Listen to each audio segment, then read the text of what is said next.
വിഴിഞ്ഞം അന്താരാഷ്ട്ര തുറമുഖം തുടർ വികസന പ്രവർത്തനങ്ങളുടെ നിർമ്മാണ ഉദ്ഘാടനം ഇന്ന്.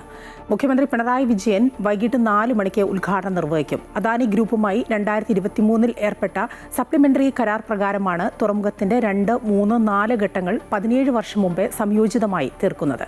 10,000 കോടിയുടെ നിർമ്മാണ പ്രവർത്തനങ്ങളാണ് 2ാം ഘട്ടത്തിൽ നടക്കുന്നത്. കൂടുതൽ വിവരങ്ങളുമായി രജിത് കുമാർ ചേരുകയാണ്. രജിത്ത്, വിഴിഞ്ഞം തുറമുഖം അതൊരു സ്വപ്ന പദ്ധതി തന്നെയാണ്. 2ാം ഘട്ട പ്രവർത്തനങ്ങളുടെ ഉദ്ഘാടനം ഇന്നിപ്പോൾ മുഖ്യമന്ത്രി പിണറായി വിജയൻ നിർവഹിക്കാൻ പോവുകയാണ്. എന്താണ് അവിടെ നിന്ന് കൂട്ടിച്ചേർക്കാനുള്ളത് വിഴിഞ്ഞത്തുനിന്ന്?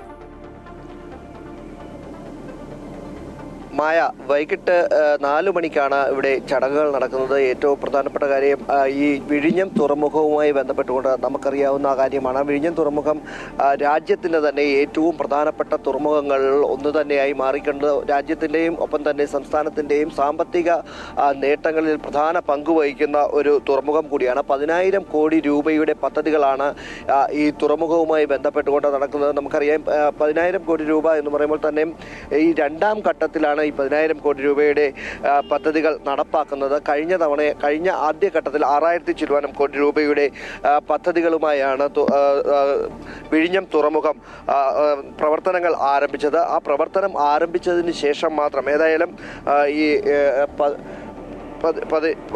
2028 തന്നെ ഇതിന്റെ 2ാം ഘട്ടത്തിന്റെ നിർമ്മാണ പ്രവർത്തനങ്ങൾ പൂർത്തീകരിക്കുക എന്നതാണ് ലക്ഷ്യം. സാധാരണ രീതിയിൽ 2045 ഈ പദ്ധതികളുടെ പൂർത്തീകരണം ഉണ്ടാകും എന്നാണ് നേരത്തെ ലക്ഷ്യം വെച്ചിരുന്നതെങ്കിൽ ഇത്തവണ അതിൽ നിന്നും മാറിക്കൊണ്ട് 2020 തന്നെ 2, 3, 4 ഘട്ടങ്ങളുടെ പ്രവർത്തനങ്ങൾ പൂർത്തീകരിക്കുക എന്നാണ്. ഇതിനോടകം തന്നെ ഏകദേശം 700ഓളം കണ്ടെയ്നറുകൾ 700ഓളം കപ്പലുകളിൽ നിന്ന് ഏകദേശം 15 ലക്ഷത്തിലധികം കണ്ടെയ്നറുകളാണ് ഈ വിഴിഞ്ഞം വഴി കൈകാര്യം ചെയ്തിരിക്കുന്നത്. അത്തരത്തിൽ നോക്കുമ്പോൾ തന്നെ രാജ്യത്തിന് തന്നെ ഏറെ നേട്ടങ്ങൾ കൈവരിച്ചിട്ടുള്ള ഒരു തുറമുഖമായി തന്നെയാണ് വിഴിഞ്ഞം മുന്നോട്ട് പോകുന്നത്. ഈ 2ാം ഘട്ടത്തിൽ പ്രധാനമായും റെയിൽവേയുടെ യാർഡ്, അതുപോലെ തന്നെ multipurpose birth, liquid terminal, tank farm എന്നിവയുടെ നിർമ്മാണങ്ങളാണ് പ്രധാനമായും ഉദ്ദേശിക്കുന്നത്. ആ നിർമ്മാണങ്ങൾ പൂർത്തീകരിക്കുന്നതോടുകൂടി തന്നെ ഇവയുടെ ശേഷി എന്ന് പറയുന്നത് 5 ഇരട്ടിയായി, ഇപ്പോഴുള്ളതിനേക്കാൾ 5 ഇരട്ടിയായി ഉയരും എന്നതാണ് നമുക്ക് മനസ്സിലാകുന്നത്. എന്തുതന്നെയായാലും ഈ യാർഡിൻ്റെ 2ാം ഘട്ട അല്ലെങ്കിൽ 2ാം ഘട്ടം 3, 4 ഘട്ടങ്ങളുടെ പ്രവർത്തനങ്ങളാണ് ഇപ്പോൾ പൂർത്തീകരിക്കാൻ ആരംഭിച്ചിരിക്കുന്നത്. 2028 പൂർത്തീകരിക്കാൻ തന്നെയാണ് ലക്ഷ്യം വെച്ചിരിക്കുന്നത്. രജിത്ത്, 2028 പൂർത്തിയാവും, നിർമ്മാണത്തിൻ്റെ പ്രവർത്തനം മുഴുവനായും സജ്ജമാകുമെന്ന് പറയുമ്പോൾ ഇപ്പോൾ 2ാം ഘട്ടത്തിലേക്ക് കടന്നിട്ടേ ഉള്ളൂ. അദാനി ഗ്രൂപ്പുമായി 2023 ഏർപ്പെട്ടൊരു സപ്ലിമെൻ്ററി കരാറുണ്ട്. അതിൽ പറയുന്ന 2ാം ഘട്ടം, 3ാം ഘട്ടം, 4ാം ഘട്ടം, അതിൽ 2ാം ഘട്ടത്തിലേക്ക് കടന്നിട്ടേ ഉള്ളൂ. അത് തന്നെ കുറേ കാര്യങ്ങളില്ലേ, അതും വലിയ മുടക്കുമുതലുള്ളതും കൂടിയാണ്.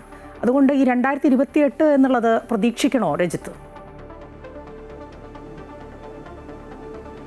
തീർച്ചയായും അത്തരത്തിലുള്ളൊരു ലക്ഷ്യം മുന്നോട്ട് വെച്ചുകൊണ്ടാണ് സർക്കാർ മുന്നോട്ട് പോകുന്നത് എന്നതാണ്. കാരണം ഈ അദാനി ഗ്രൂപ്പുമായി നേരത്തെ തന്നെ ഈ പദ്ധതിയുമായി മുന്നോട്ട് പോകുമ്പോൾ തന്നെ ചില പ്രശ്നങ്ങൾ ആദ്യഘട്ടത്തിൽ ഉൾപ്പെടെ ഉണ്ടായിരുന്നുവെങ്കിൽ അവയൊക്കെ മാറ്റിക്കൊണ്ട് ഈ സർക്കാരിൻ്റെ കാലഘട്ടത്തിലാണ് ഈ പദ്ധതിയുടെ ഉദ്ഘാടനം തന്നെ നിർവഹിക്കാൻ കഴിഞ്ഞത്. എന്നാൽ അതിനുശേഷം ഈ ടെർമിനലുകളുടെ നീക്കം അടക്കം അല്ലെങ്കിൽ ഈ കപ്പലുകളുടെ വരവടക്കം വർദ്ധിക്കുകയും ലോകത്തിലെ തന്നെ ഏറ്റവും വലിയ കപ്പൽ കൂടിയായിട്ടുള്ള എറിന ഉൾപ്പെടെയുള്ളവ വിഴിഞ്ഞത്തേക്ക് എത്തുകയും ചെയ്തിരിക്കുന്ന ഒരു സാഹചര്യം ഉണ്ടായിരുന്നു. അത്തരത്തിൽ വിഴിഞ്ഞം സാധാരണ രീതിയിൽ മറ്റ് ലോകരാജ്യങ്ങളെ വെച്ച് നോക്കുകയാണെങ്കിൽ വിഴിഞ്ഞത്തേക്ക് കപ്പൽ അടുക്കുന്നതിനുള്ള എല്ലാ സൗകര്യങ്ങളും വളരെ കൃത്യമായി തന്നെ ഉണ്ട് എന്നതാണ്. ഏകദേശം 20 മീറ്റർ മാത്രം മാറിക്കഴിഞ്ഞാൽ കപ്പൽ ചാലിൻ്റെ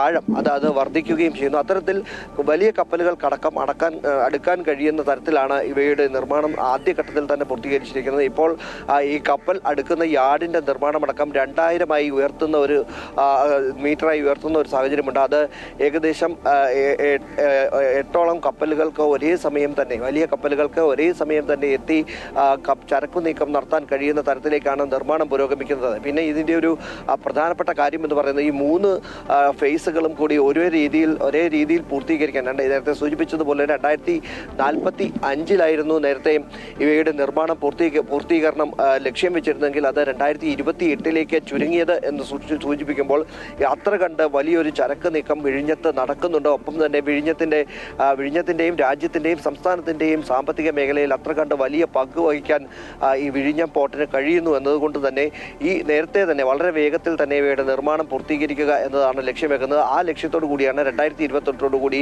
ഈ രണ്ടാം ഘട്ടത്തിന്റെ പ്രവർത്തനങ്ങൾ പൂർത്തീകരിക്കും എന്ന ഒരു ലക്ഷ്യം മുന്നോട്ട് വെച്ച പ്രവർത്തനങ്ങളുമായി മുന്നോട്ട് പോകുന്നത്. ഇന്ന് വൈകിട്ട് നടക്കുന്ന പരിപാടിയിൽ കേന്ദ്ര ഷിപ്പിംഗ് യാർഡ് മന്ത്രി അടക്കമുള്ളവർ പങ്കെടുക്കും.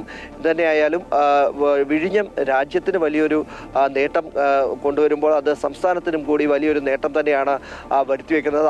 അതുകൊണ്ട് തന്നെയാണ് ഏറ്റവും വേഗത്തിൽ തന്നെ ഇവയുടെ നിർമ്മാണം പൂർത്തീകരിക്കാനുള്ള ശ്രമങ്ങളുമായി മുന്നോട്ട് പോകുന്നത്. രജിത്താണ് വിവരങ്ങൾ നൽകിയത്. രാജ്യത്തിന് മാത്രമല്ല സംസ്ഥാനത്തിൻ്റെ മുഖച്ഛായ തന്നെ മാറ്റി എഴുതാവുന്ന വിഴിഞ്ഞം തുറമുഖം അതൊരു സ്വപ്ന പദ്ധതി തന്നെയാണ്. അതിൻ്റെ അന്താരാഷ്ട്ര തുറമുഖത്തിന് തുടർ വികസന പ്രവർത്തനങ്ങളുടെ നിർമ്മാണ ഉദ്ഘാടനമാണ് ഇന്ന് നടക്കാൻ പോകുന്നത്.